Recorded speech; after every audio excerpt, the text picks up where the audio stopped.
Oh man, it comes down to the wire, the final play. Art, are you going to be okay after seeing your Niners go down like that? Man, it's going to be tough. We know why Nick Mullins is the backup. Ouch! Sports Sunday, less than 30 seconds out.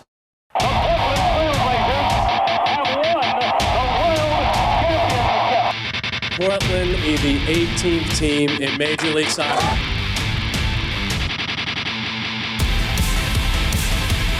It's the City of Portland's championship. It is great to be home.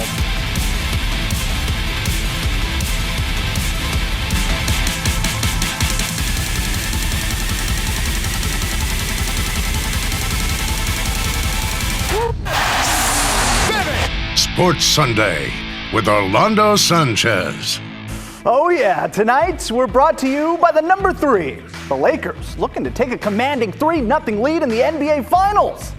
And for the third time, the Pac-12 releases a 2020 football schedule where the Ducks and Beavers will kick things off. And the 3-0 Seahawks took their talents to South Beach.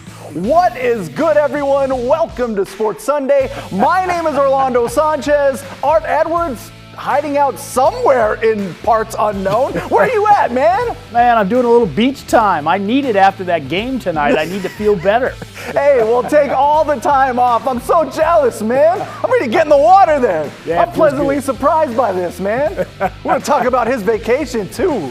But first, Art, the Seattle Seahawks looking to push their record to 4-0, matching the best start in franchise history. The last time they opened the season this hot, they went on to win the Super Bowl in 2013. Welcome to Miami. Is that Art over there?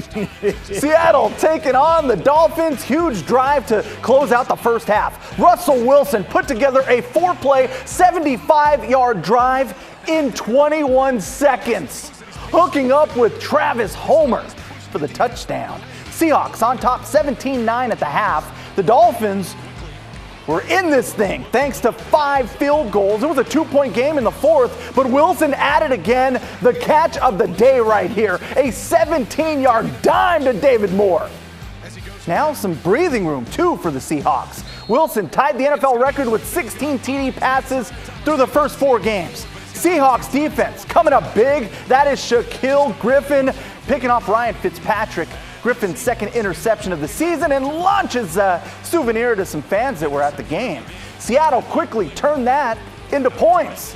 This just a ridiculous play by DK Metcalf. Oh, he's called down at the 1-yard line. So Chris Carson punches it in for his second touchdown of the day. Seahawks win it 31-23. They're now 4-0 on the season. 4-0 that's a great start for us, and we're thrilled about that. As good as we could have done, and we still have a lot of good football to get better at. It was a tough day today. It was a battle out there. It was it was a tough day just because it was so hot out there. We've been up in the Pacific Northwest, but it was definitely, guys just kept battling. This was a really good start to show how good this defense can be, and we just got to come out, build off of this game, build off of this win, and go do it again next week. It's hard to get a win in the league, so the fact that we got 4 of them, it's a blessing, and it makes us happy for sure.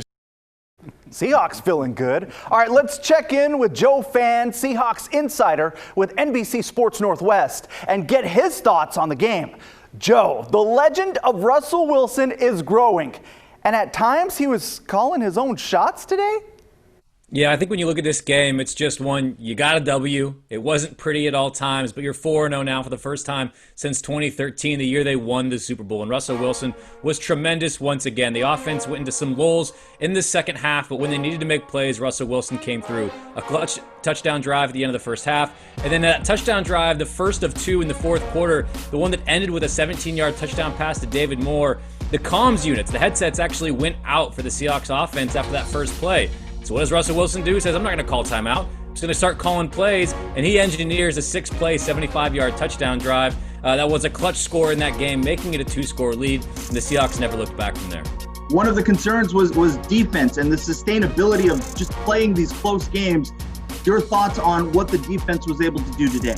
Yeah, you take it with a grain of salt because the Dolphins aren't the Cowboys or the Falcons or even the Patriots, but it still was a step in the right direction. A couple of big takeaways. KJ Wright was phenomenal. Shaquille Griffin, a clutch interception in the fourth quarter. They held Miami out of the end zone until the bitter end of the game, holding the Dolphins to 5 field goals. And so while some of the yards were still there, Fitzpatrick threw for 315 on the day, you still have to look at this team and saying the explosives weren't there, and they added more resistance, which, given the first 3 weeks, is a huge step in the right direction. Nice work from Joe Fan. Make sure to follow the man on Twitter and with NBC Sports Northwest. All right, Art, I want to get back to Russell Wilson. I know that we talk about the man every week, and he continues to do amazing things. This time, calling his own shots, calling his own plays. Your thoughts when you heard that the headsets went down and he just took things over? Well, I think that's great that he's able to do that. You know what? I think anybody who's a quality quarterback in the NFL probably feels like they can do that. The question is, can they really get it done? I mean, he calls all the right shots, it looks like, when those headsets went out. And not every quarterback's going to be able to do that. They might call some plays, but they're going to probably make some mistakes along the way. And the game's just in slow motion for him at this point in time. Catching the Dolphins, not paying attention, trying to make substitutions, lofts that beautiful pass to Moore for the play of the day. Now, I want to flip the script on you, Art. You were a little critical about the defense and, this team having a new identity. What do you think about the defense this week? Well, I still, the jury's still out. I mean, they didn't give up a touchdown until late, but, you still look at that and you say, is this a team that can go all of the way when they have a defense that you're just not certain is going to be able to come up with the big stops when they need them against a quality offense? I'm not sure that they've played, the best of the offenses that are out there in the NFL. I don't think they've run up against them yet. Just say it. You're not impressed with the Dolphins. You don't like what they do. It's all good, Art, because the Seattle Seahawks are going to be back in primetime right here on KGW next week against the Vikings. All right, Art, it's time for Hyundai to take us around the NFL. For some of the day's best games, the Los Angeles Chargers and Justin Herbert facing the Tampa Bay Buccaneers and Tom Brady.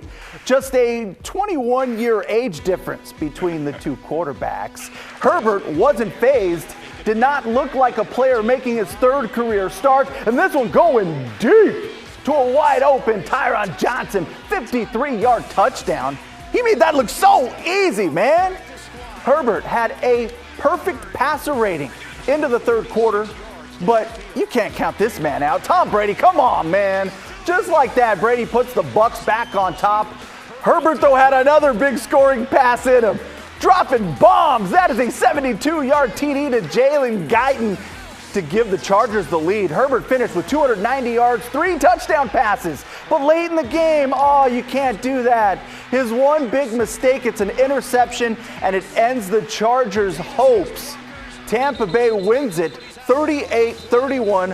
Herbert searching for that first W. So, Art, my question for you, do you think that he remains the starter when Tyrod Taylor is back and healthy? Absolutely not. Anthony Lynn has already said that Tyrod Taylor is his starter, and, the fact that they haven't come up with a win. The only win has been with Tyrod Taylor at quarterback. He didn't have sensational stats in that game, but he didn't make mistakes, and they got a victory. Oh, no, man, but he's playing so well. How do you keep this man on the bench? He's so promising in the future of this team. Future. That's what we're talking about. The future, not today. What do you got cooking, Art? Hey, you know what? From Florida, we're going to go out to the desert. The Bills visiting Las Vegas at the new stadium there. Going into today, the Bills were one of the 7 undefeated teams in the NFL. Buffalo might just be for real this season, though. Josh Allen with another big game for the Bills. He threw 2 touchdowns, ran for another one. The Bills beat the Raiders 30-23 to go to 4-0 on the season. Buffalo has scored at least 30 points in 3 consecutive games. I think they call them a problem. All right, let's head east to Chicago. The Bears, another one of those undefeated teams at the start of the day. The Monsters of the Midway hosting the Indianapolis Colts at Soldier Field. The Colts' Phillip Rivers, on the very first drive of the game, gets his team into the end zone. Just like that. Indianapolis never trailed in this one. They didn't have to do a lot to handle new starting quarterback Nick Foles and the Bears. Chicago knocked out of the ranks of the unbeaten 19-11, your final. All right, Art, I know you love this part of the show. Yes, I do. Time now for our heroes and zeros. The players and teams that had good days and those with maybe not so good days. Ooh. Look at that one over my shoulder there. Ooh. Yeah. All right, let's kick it off with the heroes first, then we can talk about that dude laying on his back. First up, the Bengals' Joe Mixon. The running back went from a hospital visit Saturday with a chest injury to one of his best games as a pro. Mixon caught a touchdown pass, ran for 2 more, totaled 181 yards of offense in the Bengals' 33-25 win over Jacksonville. Cincinnati's first win of the year. Hey, our other hero this week, the reigning MVP, we're talking Lamar Jackson. Jackson reached 5,000 yards passing and 2,000 yards rushing, faster than any player in NFL history. That's pretty good. Did it. Yes, it is. He did it in his 35th game. He beat out Mike Vick, who did it in 39 games. Ravens cruised past the Washington undisclosed, as we'll call them, 31-17. All right, Art, on to the zeros this week, and we'll start with the Houston Texans as a team. They fell to the Minnesota Vikings 31-23. They're now 0-4 on the season, man. The Texans were a playoff team a year ago. Now they're at the bottom of the league, looking up. That's a head scratcher. Man. Yikes. Hey, and then there's the Cowboys defense. Pathetic right now. Garbage. Dallas gave up 49 points, 508 yards, including a franchise record 307 yards on the ground. Oh, come on. 33 first downs. And that was in just today's game. They lost 49-38 to the Browns. Cowboys defense giving up 146 points this year. That's the most in the league so far and the most they have ever given up in the first 4 games of a season. What a mess. Dak Prescott can throw for 500 yards and they still lose. They still can't win. Oh, man, that defense, that secondary especially, man. Okay, still to come, COVID-19 has not been friendly to the Pac-12 schedulers. Third time is a charm, right, Art? Right? Let's hope. Where the Ducks and the Beavers will kick off their seasons.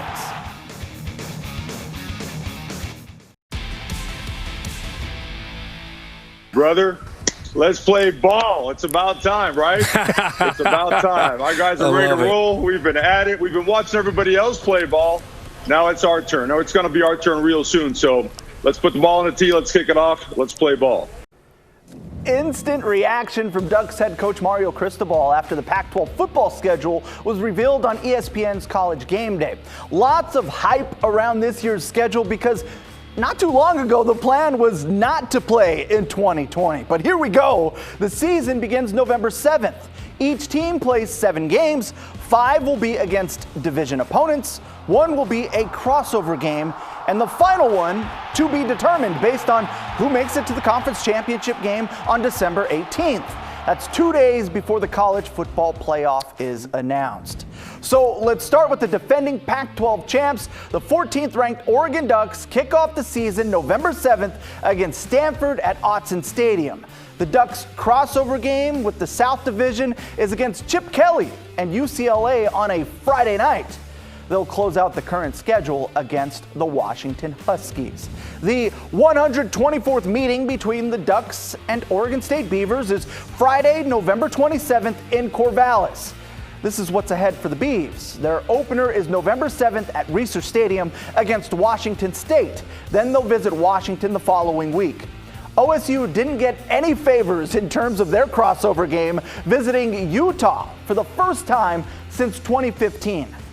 Just a reminder, fans will not be allowed to attend games on Pac-12 campuses, and game times will be announced later. So, Art, your initial reaction to the schedule being released? Well, I hope this time it does work, that they are going to be able to play these games. Now I'm a little bit concerned about the times. I don't think a 9 o'clock kickoff or even a 10 o'clock kickoff in the morning is a good idea. Yeah, that's interesting. I know that Oregon has voiced its concerns and said, nah, we want no part of that. But what do you think about the schedulers and maybe helping Oregon versus, some of the other schools in the conference? Yeah, maybe they did. It's hard to tell. When you look at that, you don't really know what anybody's going to be like with the shortened practice time. So, we'll just have to see. And the Ducks, one of the favorites in the conference, but the Oregon defense is losing another starter. Brady Breeze tweeted today he's opting out of the 2020 season, declaring for the NFL draft. The former Central Catholic star came up big late in the season, earning defensive MVP of the Rose Bowl. So the Ducks losing quite a few players to the NFL. It just shows you how much talent they had on that roster. Okay, the NBA Finals just got a whole lot more interesting. Even without two starters, the Miami Heat managed to beat the Lakers in Game 3. You see this coming, Art? No, did not. Yeah, me neither. Jimmy Butler had a monster game for the Heat, a triple-double, 40 points, 11 rebounds, 13 assists. He led Miami to a 115-104 win. The Heat played without starters Bam Adebayo and Goran Dragic. The Lakers lead the series 2-1. Game 4, Tuesday night in the bubble. Jimmy Butler shot 70% tonight. He went off. He told LeBron, you're in trouble. That's right. Hey, the Seattle Storm looking to take control of the WNBA Finals today. Breanna Stewart and Sue Bird, they led the Storm against the Las Vegas Aces in Game 2 of the Finals. Storm with a 104-91 win to go up 2-0 in the best-of-5 series. The Storm had 33 assists today. That sets a WNBA Finals record. Game 3 is set for Tuesday. We'll be right back.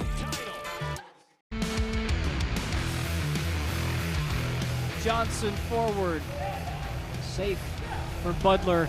It took a deflection off of Barrera, and somehow it goes in! Oh, that's just a crazy goal in the USL soccer match between the Hartford Athletic and Bethlehem Steel. The deflection off the foot! It was an extra time, Art. Goes right into the net. That's the game winner. Wow. Hartford takes it 3-2, and that is also your Toyota Sunday Sizzle. Oh, that's solid stuff. That's amazing.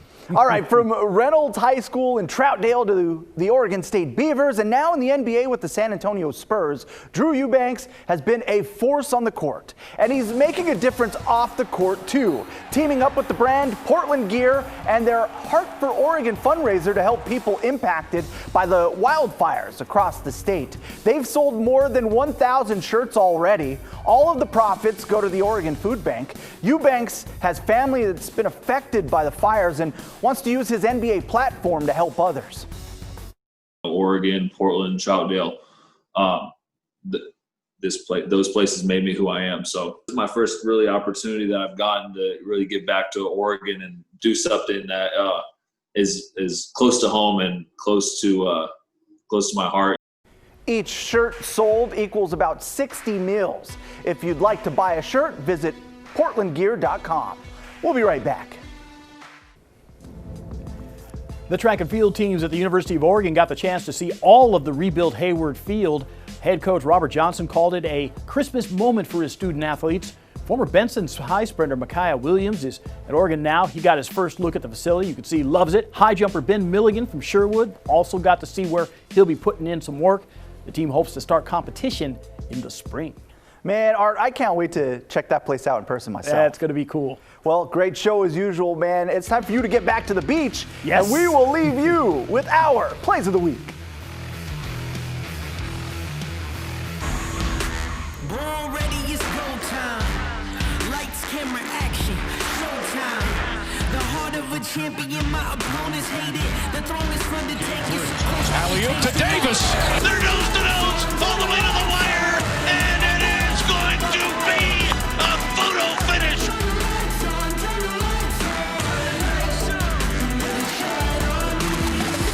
Well, coming up to the stripe.